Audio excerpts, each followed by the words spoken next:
Halo Sobat Investor, jumpa lagi di channel Investor Jelata. Kali ini saya akan membahas ya salah satu emiten yang cukup sering ya dibahas di channel ini, yaitu Demas ya, alias Pura Delta Lestari ya, di mana laba kuartal 1 2024-nya tuh memukau ya, alias naik banyak ya.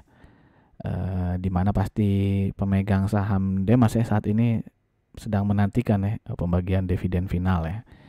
Nanti kita bahas ya seperti apa sih review laporan keuangan kuartal 1 2024-nya, dan kira-kira potensi dividen finalnya berapa gitu ya, nanti kita bahas. Sebelum kita mulai ya, saya ingin menginformasikan beberapa video yang mungkin menarik untuk teman-teman ya. Khususnya di sini saya bahas juga emiten batubara yang rutin bagi dividen 3 kali ya per tahun ya. Jadi 2 kali dividen interim dan 1 kali dividen final, dan sebentar lagi dia akan bagi dividen final ya di tanggal 28 Mei ya, masih minggu depan. Jadi jika teman-teman berminat, nanti videonya bisa teman-teman klik langsung ya di pojok kanan atas, saya taruh linknya. Oke, mungkin teman-teman yang sudah punya saham Demas pasti udah tahu ya Demas itu perusahaan apa sih ya. Tapi mungkin ada teman-teman yang mungkin baru saja mampir di channel ini dan baru pertama kali mungkin dengar emiten namanya Demas ya. Yaitu adalah perusahaan yang joint venture ya antara Sinarmas Land dengan perusahaan dari Jepang ya, Sojitz ini ya, Sojitz, di mana di tahun 93. Jadi dia berada di Cikarang ya, di Karawang lah, Karawang apa Cikarang ya, daerah situ lah ya, ya punya industrial land bank ya. Jadi saat ini bukan cuma industri tapi juga ada komersial, begitupun residensial ya. Dan dia IPO di tahun 2015 ya. Kita lihat yang terbaru aja lah ya, yang baru-baru nih ya, di tahun 2021 dia mulai membangun ya development of new industrial zone ya for data center. Jadi dia membuat satu kawasan baru lah gitu ya untuk perusahaan-perusahaan yang butuh data center gitu ya. Karena memang katanya demand-nya sedang tinggi ya, lahan untuk data center. Oke, dan ya ini ya, tadi kan dia joint venture antara Sinarmas dengan Sojitz ya. Jadi Sojitz ini 25% memiliki saham Demas, dan Sinarmas Land memiliki 57,28% ya lewat PT Sumber Arus Mulia. Jadi publiknya nggak terlalu banyak ya, tapi nggak terlalu sedikit juga sih ya, 17,72%. Oke, lalu seperti tadi saya jelaskan ya, jadi selain dia punya industrial land ya, si Demas ini juga punya residensial ya, dan juga komersial seperti mall ya. Jadi udah ada Ion Mall ya di Delta Mas ini. Plus dia juga membuat sosial infrastruktur ya, seperti kuliah lagi, seperti sekolah, universitas, dan juga rumah sakit ya, termasuk ada hotel juga di situ ya. Nah saat ini land banknya ya, tanah kosongnya ini ya, untuk industrial ya 230 hektar, komersialnya yang paling banyak nih ya 358 hektar, dan yang untuk residensial 168 hektar. Ini data per 31 Maret 2024 ya. Nah kita lihat ya, waktu itu kan dia ada public expose juga di September 2023 ya, bisa dilihat di sini. Waktu itu lahan industrinya masih tersisa 274 hektar ya, berarti kan sekarang 230, berarti udah kejual 44 hektar tuh ya. Untuk komersial juga bisa dilihat ya, dari 361 menjadi 358. 3 hektar doang ya kalau komersialnya. Yang residensial dari 172 hektar menjadi 168, hanya 4 hektar. Jadi memang yang paling banyak terjual itu adalah lahan industrial ya.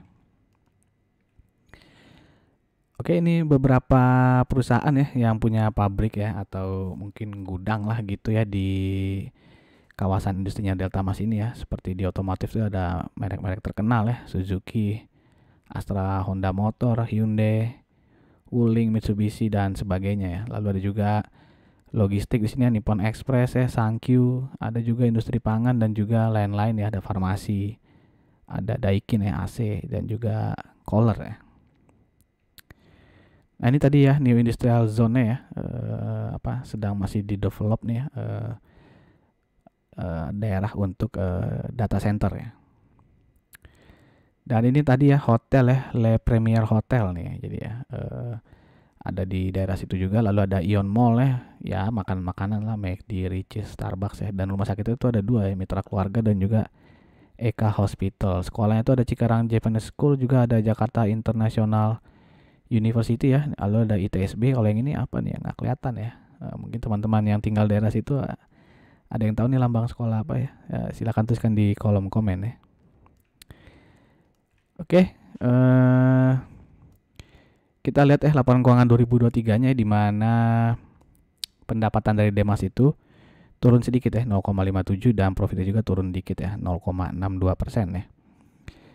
Dan di kuartal 1 ini revenue-nya bisa dilihat naik cukup tinggi ya, bukan cukup lagi, sangat tinggi ya, 145%, dan profitnya juga naik sangat tinggi 135,53% ya dibandingkan kuartal 1 2023.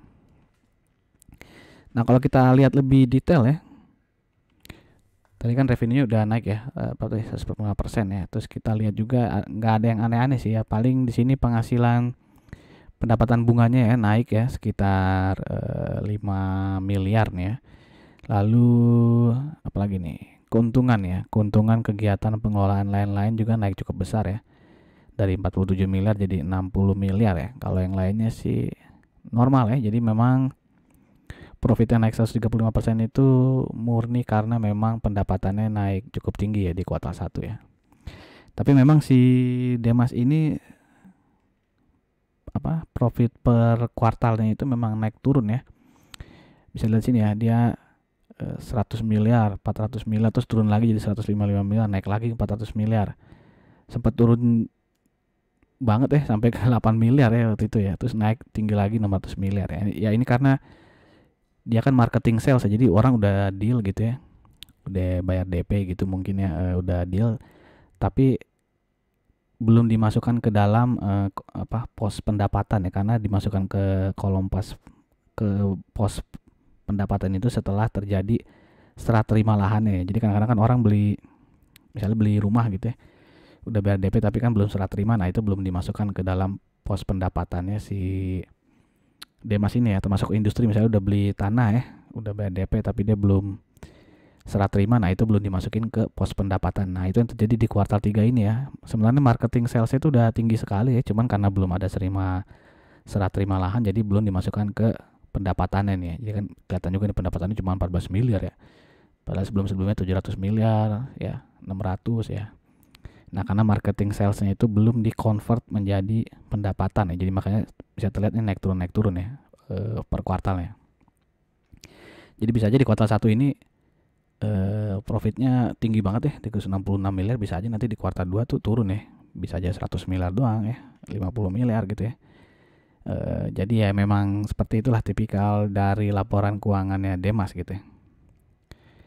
Tapi kalau dari per tahunnya bisa dilihat dia selalu nih ya 1 triliun terus ya, 1,2 triliun, 1,2 triliun ya. Nah ini turun karena pandemi aja ya. Terus sebelumnya juga 1,3 triliun, 1,35 triliun ya. Jadi memang selalu di atas 1 lah ya, kecuali ketika efek pandemi ini ya di 2021. Oke, nah tadi kan pendapatan bunga ya. Sebelum pendapatan bunga kita lihat dulu breakdown dari pendapatannya per segmen ya. Bisa dilihat sini untuk yang perumahan 7,6 miliar saja ya, walaupun itu naik juga sih dari tahun 2003 yang hanya 4,8 miliar. Lalu komersialnya turun jauh nih ya, dari 33 miliar menjadi hanya 10,2 miliar. Sedangkan yang untuk industrinya naik besar ya, dari 169 miliar menjadi 510 miliar ya. Untuk komponen bunga nih orang kredit apa gimana ya, ada komponen bunga nih di bagian pendapatan ya. Jika teman-teman ada yang tahu bisa tolong tulis di kolom komen nih, pendapatan komponen bunga nih apa nih gitu ya. Lalu dari hotelnya juga lumayan naik ya, dari 2,7 miliar menjadi 4 miliar. Terus dia ada ngerentalin ruko atau gimana gitu ya.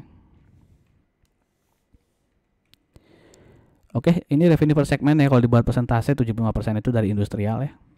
Yang kedua terbesar itu berarti yang komersial ya, 14,9% ya. Di tahun ini mah tahun lalu ya 70,6% ya. Di tahun ini tuh lebih besar lagi ya sektor industrinya. 93,1% itu dari industri ya. Kedua terbesarnya masih komersial tapi hanya 1,9%. Jadi ada perubahan komposisi nih dari segmen ya, pendapatan per segmen ya.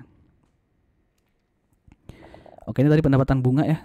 Deposito itu ya biasalah, bunga depositonya naik tinggi dari 6,2 miliar deh di tahun ini, kuartal 1 dapat 11,5 miliar ya. Lalu tadi ada juga yang keuntungan dari lain-lain ya. Nah, itu dapat dari penggantian air bersih dan pengelolaan lingkungan ya, mungkin uang-uang IPL gitu ya. Nah, itu naik tinggi tuh ya dari 54,7 miliar jadi 85,8 miliar. Wah, naiknya 31 miliar ya. Sekitar 50-60% tuh kenaikannya. Oke, jadi itulah yang menyebabkan kenaikan dari keuntungan kegiatan pengelolaan ya. Dan di sini dia berhasil menekan uang keamanan ya, keamanan dan pemeliharaan lingkungan turun tuh ya, dari 17,5 miliar jadi 11,2 miliar. Jadi lumayan nih efisiensi yang dilakukan oleh Demas ya. Oke, ini marketing sales ya. Di 3 bulan pertama tahun 2024 itu dia berhasil mencetak marketing sales 560 miliar ya. Yang berarti itu 31% dari targetnya dia ya. Jadi ya cukup bagus lah ya, baru kuartal 1 31% udah tercapai ya. Oke, nah kita masuk ya ke rata-rata per 5 tahun terakhir dari Demas ini itu di 9,65 dan saat ini dia bergangkan di 5,56. Jadi secara historis pernya dia masih under value ya. Lalu bagaimana dengan PBV-nya? Sama seperti dengan pernya, dia under value kalau kita lihat dari historis PBV-nya, di mana PBV-nya saat ini rata-rata 5 tahun terakhir di 1,63 dan saat ini diperkirakan di 1,27 ya. Dengan book value saat ini di 129,53, maka jika kita asumsikan harga wajarnya adalah ketika PBV 1,63, maka harga wajarnya ada di 211,13 ya. Nah, harga sahamnya di hari Selasa ya 21 Mei ya, karena video ini dibuat di hari Selasa 21 Mei. Itu ditutup di harga 164 ya, sehingga margin of safety masih sangat besar ya, 28,7%. Nah, kita bandingkan juga ya Demas ya dengan beberapa emiten lain yang punya lahan industri ya, yaitu Kija, Jababeka ya, BES itu apa sih, Bekasi apalah gitu namanya ya. Lalu SSIA yang punya kawasan industri di Subang ya. Kalau Pewon sih residensial lah ya, Pakuwon ya. Saya ambil sebagai sampel aja ya Pewon. Dimana sini earning per share Demas itu 30,4 ya, dia yang paling besar ya di antara emiten yang memiliki kawasan industri. Bahkan dia juga bisa mengalahkan Pewon yang fokusnya ke residensial ya. Untuk PR juga dia yang paling kecil ya. Yang lain tuh minus ya, karena pada merugi nih ya Kija, BES dan SSIA di kuartal 1 ini ya. Pewon sih untung ya, cuma dia PR-nya sangat tinggi nih, Pewon 14,34 ya. Untuk PBV dia lumayan besar ya dibandingkan si teman-teman ini BES dan Kija ya. Jadi BES ini yang paling kecil 0,24 ya. Tapi apa artinya ya PBV-nya kecil tapi merugi ya. Oke, lalu ROE-nya terlihat dia sangat tinggi sekali ya, 22,46%, sedangkan kawan-kawan ini minus ya karena memang sedang merugi ya. Bahkan Pewon pun hanya 5,65%. Untuk dia yang paling kecil ya, memang dia hutangnya paling sedikit nih Demas ya, 0,13 saja. Jadi terlihat ya kalau dibandingkan kawasan industri lainnya Kija, BES maupun SSIA ya udah pasti Demas terlihat sangat bagus ya dari rasio-rasio ini ya. Bahkan dari dividen pun ya Demas yang paling royal lah bagi dividennya. Oke, ini chart dari Demas ya, di all time high-nya di tahun 2019 nih ya, di sekitar 358 ya. Dan di sini dia ada gap ya. Ketika dia bagi dividen di 2021 nih kayaknya ada gap di 218 yang belum ketutup ya. Sedangkan sebelum-sebelumnya kalau dibagi dividen ya, setelah ini kan dia bagi-bagi dividen lagi nih di sini ya. Dia sempat turun tapi bisa naik lagi ke harga sebelum pembagian dividen. Begitupun di sini ya. Sempat turun di sini nih ya, turun ya. Tapi akhirnya bisa naik lagi ke harga sebelum bagi dividen ya. Termasuk di sini juga sempat gap down tapi akhirnya bisa ketutup ya gap ya. Cuman gap yang sini aja belum ketutup nih ya di 218. Dan saat ini dia supportnya ada di 161 ya, dengan resisten di 173 ya. Jadi kalau 173 ini bisa di break ya, berarti dia selanjutnya akan menuju ke resisten 179. Sedangkan kalau support 161 ini jebol ya, berarti dia ditunggu oleh support berikutnya di 156 ya. Ini sempat double bottom ya, triple bottom malah.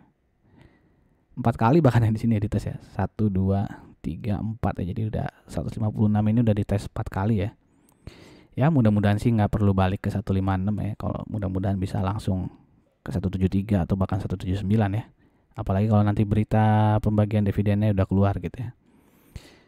Oke, kalau secara EMA dia secara short term masih uptrend lah ya, karena masih close di atas EMA 20, tapi secara long term masih downtrend karena masih closing di bawah EMA 200 ya.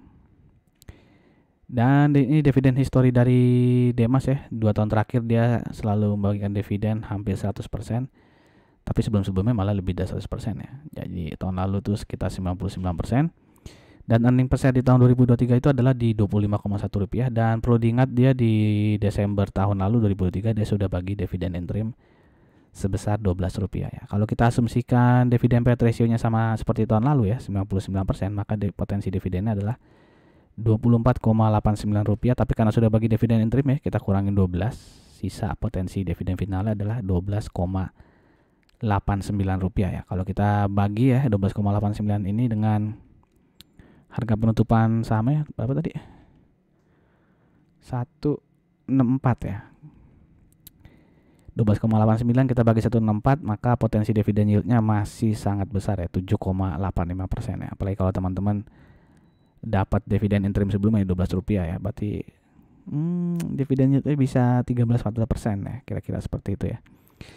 Jadi pasti teman-teman yang udah megang Demas ya, nunggu sekali RUPS yang akan dilakukan 10 Juni ya, karena di 10 Juni ini akan diputuskan pembagian dividen finalnya berapa gitu ya.